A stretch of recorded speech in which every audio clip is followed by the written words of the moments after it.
নমস্কার বন্ধুরা, অর্ঘ্য অতিথির আরও একটি নতুন ব্লগে আপনাদের স্বাগত।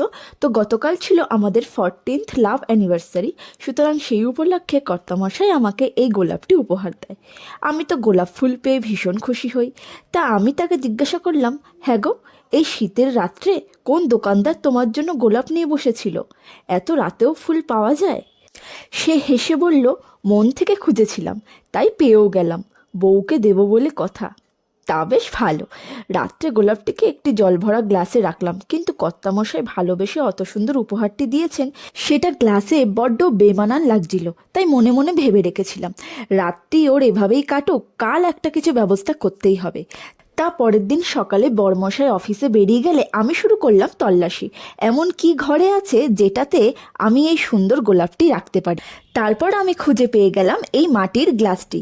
এটিকে ঠাকুরের সেবায় নিয়োগ করার পরে ফেলে দেওয়া হয়েছিল, কিন্তু আমি এটিকে যত্ন করে রেখে দিই। শুধু এইটা বলে নয়, যে কোনো পরিত্যক্ত জিনিসই দেখে যদি আমার মনে হয় যে সেটা ফেলে না দিয়ে কিছু বানানো যেতে পারে, আমি সেগুলি যত্ন করে আমার কাছে রেখে দিই। এটা সেটারই একটি অংশ। এরপর আমি এর ওপর আঁকিবুকি করা শুরু করলাম। প্রথমে গ্লাসটির গায়ে আঠা এবং জলের মিশ্রণ ভালো করে বুলিয়ে নিলাম। আমি এখানে ফেভিকল আঠার ব্যবহার করেছি। এরপর আমি পছন্দ মতো এই ক্রিম কালারটি 2 থেকে 3টি লেয়ারে ভালো করে রং করে নিয়েছি। এরপর রংটি শুকিয়ে গেলে এর ওপর আমি পেন্সিল দিয়ে এঁকে নেব। সত্যি কথা বলতে, গ্লাসটি রং করার আগের মুহূর্ত পর্যন্তও আমি মন স্থির করতে পারছিলাম না গ্লাসটিতে কী এমন আঁকলে গোলাপটির সাথে মানানসই হবে। তাই অনেক ভেবে আমি এই ঘাসফুল এবং প্রজাপতির এই চিত্রটি আঁকবো বলে মনস্থির করি। তাই আপনারা কমেন্ট করে অবশ্যই জানাবেন আমার এই কাজটি আপনাদের কেমন লেগেছে। আমি কোনো শিল্পী জগতের মানুষ নই, আমি একজন সাধারণ মানুষ। আঁকিবুকি করাটা আমার একটি শখ। যখনই মন চায় নতুন কিছু সৃষ্টি করার, তখনই আমি সময় বার করে এই ধরনের হাতের কাজগুলি করতে পছন্দ করি। একটা কথা কি জানেন তো, বাইরের থেকে হাজারো দাম দিয়ে কেনা জিনিসের থেকেও বেশি মূল্যবান হয় নিজের হাতে তৈরি করা যে কোনো জিনিসের, সে কাঁচা হাতেরই হোক আর পাকা হাতেরই।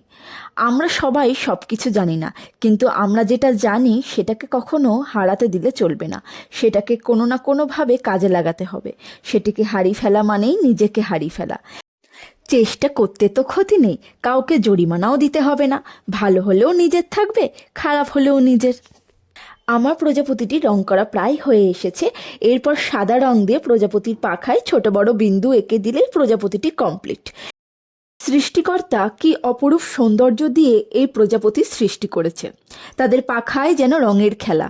অথচ এই প্রজাপতি জন্মিয়ে প্রজাপতি হয় না। প্রজাপতির ডিম ফুটে প্রথমে লার্ভা বা শুঁয়োপোকা বা ক্যাটারপিলারের জন্ম হয়। তারপর সেই শুঁয়োপোকা বা লার্ভাটি তার জীবন প্রক্রিয়া সম্পূর্ণ করে পিউপায় পরিণত হয়। তারপর দীর্ঘদিন পর সেই পিউপা থেকে সুন্দর প্রজাপতির সৃষ্টি হয়। এরপর আমি ঘাসগুলি রং করে নেব। ঘাসগুলি রং করার পরে আমি ফুলগুলি পেন্সিল দিয়ে এঁকে নিয়ে তারপর রং করব। আমি কাজটি বিকেলবেলায় শুরু করেছিলাম। এমনিই এখন শীতের বেলা, তাড়াতাড়ি সন্ধে হয়ে যায়। তারপর মেঘলা আকাশ। আমি ভেবেই নিয়েছিলাম যে করেই হোক সন্ধ্যের মধ্যে আমাকে কাজটি সম্পূর্ণ করতেই হবে। রাত্রে বড়মশাই বাড়ি এলে তাকে এইটি উপহার হিসেবে দেব। সেই গোলাপটি আমায় না গিফট করলে আমার এই কাজে মনোনিবেশ করা হতো না। গ্লাসটিও ওই সঞ্চয় করা জিনিসের মধ্যেই পড়ে থাকতো, আর আমিও অন্য কোনো কাজে ব্যস্ত থাকতাম। গোলাপটি একদিন শুকিয়ে যাবে, কিন্তু আমার এই নিজের হাতে আঁকা গ্লাসটি রয়ে যাবে। আর আমি যখনই নিজের হাতের কাজগুলিকে দেখি, তখনই নতুন কিছু করার সাহস পাই। যাই হোক, কাজটি আমার সন্ধ্যের মধ্যেই সম্পূর্ণ হয়ে গিয়েছিল। ওই যে মন থেকে চেয়েছিলাম। তারপর কর্তামশাই বাড়ি এলে তাকে উপহারটি দিই। সেটা এই ভিডিওর শেষে আমি আপনাদেরকে দেখাবো। ভিডিওটি আমার প্রায় শেষের দিকে, তাই যেটা না বললেই নয়। সকলকে অনেক ধন্যবাদ আমার সঙ্গে থাকার জন্য। আমার আজকের ভিডিওটি আপনাদের ভালো লাগলে লাইক এবং শেয়ার করে দেবেন। আর আরও আকর্ষণীয় ভিডিও দেখতে হলে অর্ঘ্য অতিথি ইউটিউব চ্যানেলটিকে সাবস্ক্রাইব করে দেবেন।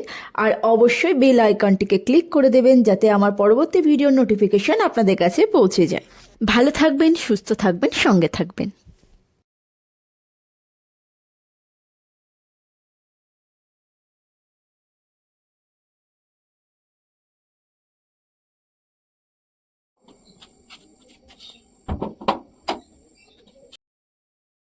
চোখ বন্ধ করবে কিন্তু। সিরিয়াসলি চোখ বন্ধ করবে। এই নাও।